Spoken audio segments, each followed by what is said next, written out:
안녕하세요. 텍스트 애널리틱스 5장 텍스트 리프레젠테이션 두 번째 디스트리뷰트 리프레젠테이션 중에서 뉴럴 네트워크 랭귀지 모델에 관련된 내용 요약 진행하겠습니다. 저는 산업경영공학부 문석호입니다. 목차는 이번에는 NM, NN, LM만 다루도록 하겠습니다. 첫 번째로 뉴럴넷 모델에 들어가기 전에 뉴럴넷 인풋으로 사용 가능하게 변환해주는 단계인 워드 임베딩에 대해서 먼저 말씀드리도록 하겠습니다.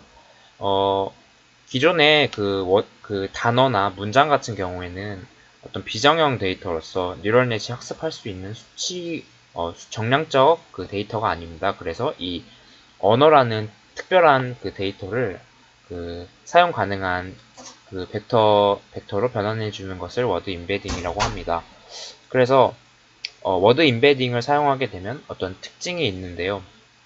예를 들면 어떤 단어 사이 간의 유사도를 벡터 공간 사이에 거리가 가깝다는 형태로 표현할 수도 있습니다. 그래서 대표적으로 사용하는 뭐 워드 투 벡터 방식이라던가 아니면 글로브 같은 기법들을 사용해서 단어를 벡터 공간상에 매핑하는 것을 워드 임베딩이라고 합니다. 그렇게 되면 워드 벡터라는 것이 이제 워드가 그 벡터화돼서 숫자로 표현되고 있는데 그 중에 첫 번째 종류로는 이제 원합 벡터가 있습니다. 원합 벡터는 예를 들면 어떤 애플은 10000 그리고 바나나는 01000 이런 식으로 0과 1로 전부 표현하는 것이 있는데요. 이것은 어떤 단어는 하나의 그 벡터로 표현될 수 있기 때문에 쉽고 직관적이라는 장점이 있지만 그 내적을 하게 되면 내적 결과가 0이 나오기 때문에 단어 간의 어떤 유사도를 벡터 공간상에서 서로 표현할 수가 없습니다. 그래서 나온 것이 이제 디스트리뷰트 리프레젠테이션이라고 해서 단어를 예를 들면 어떤 뭐 256차원의 공간상으로 매핑을 하여서 그 서로 간의 의미를 거리로 표현할 수도 있고 어떤 그런 형태로 표현하는 것을 디스트리뷰트 리프레젠테이션이라고 합니다. 그러면은 아까 말씀드렸던 원합 벡터를 표현하게 되면 어떤 너무 그 모든 단어를 표현하기 위해서는 벡터의 차원수가 커지는데 뭐 이런 것들을 어떻게 해결할 수 있을까라는 그 의문점에 출발한 것이 이제 뉴럴 네트워크 랭귀지 모델입니다.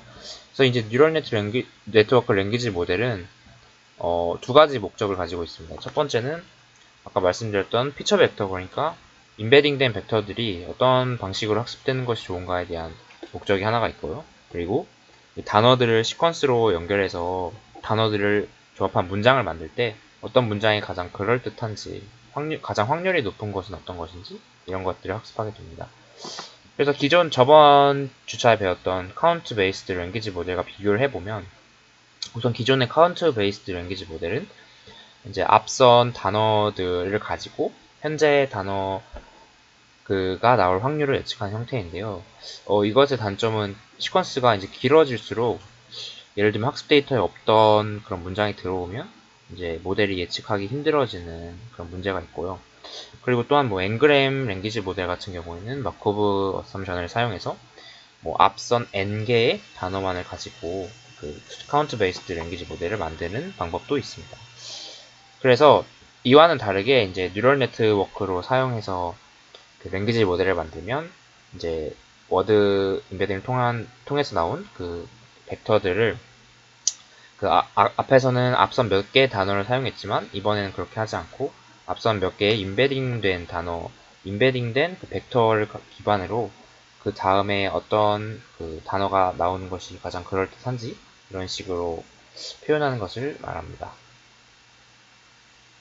그래서 이제 여기 오른쪽에 보이시면 이게 가장 기본적인 그 뉴럴 네트워크 랭귀지 모델의 구조인데요.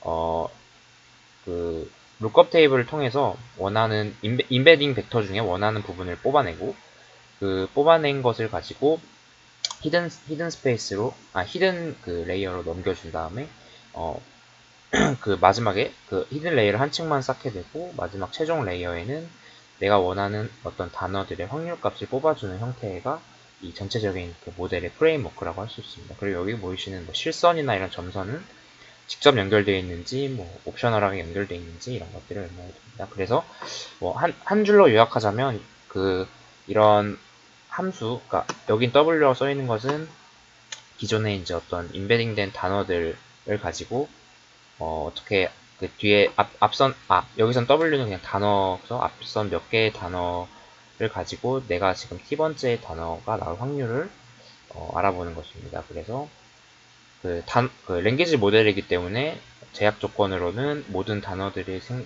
생성될 확률의 총합은 1이고 단어가 생성될 확률도 0보다 크다는 가정을 넣어주었습니다. 그래서 앞서 설명드렸던 룩업 테이블은 이렇게 여기 보시면 1을 넣고 여기 룩업 테이블에 연산을 해주면 맨 위쪽이 나머지는 다 0이니까 날아가고 1이 출력되어서 나오는 형태. 그래서 내가 원하는 부분을 볼 수 있다. 이렇게 해서 룩업 테이블이라는 이름이 붙었고요.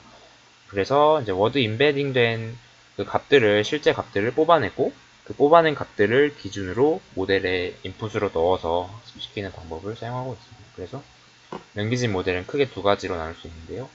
워드 임베딩 된 워드 임베딩 중에서 이제 룩업 테이블을 통해 추출된 피처랑 그리고 조건 확률을 통해서 앞선 단어들 사이의 관계를 보고 지금 내 현재의 인덱스를 가지고 있는 단어가 어느 정도 확률을, 그러니까 그럴듯한 어느 정도 확률을 가지고 있는지 뽑아내주는 확률 G가 있습니다. 그래서 이렇게 두 가지로 뉴럴 네트워크가 구성되고요. 여기 최종적으로 이 F 펑션을 G 펑션으로도 이렇게 바꿀 수 있습니다. 그래서 뭐 로그 라이클리후드를 사용해서 이렇게 계산을 하면 최종적으로 Y는 이런 식으로 나올 수 있습니다. 그래서 뭐 학습 방법은 스토캐스틱 그레디언트 디센트를 사용해서 학습을 하게 되고요. 이게 가장 기초적인 뉴럴 네트워크 랭귀지 모델이라고 볼 수 있습니다. 이번 설명은 여기까지 하도록 하겠습니다. 감사합니다.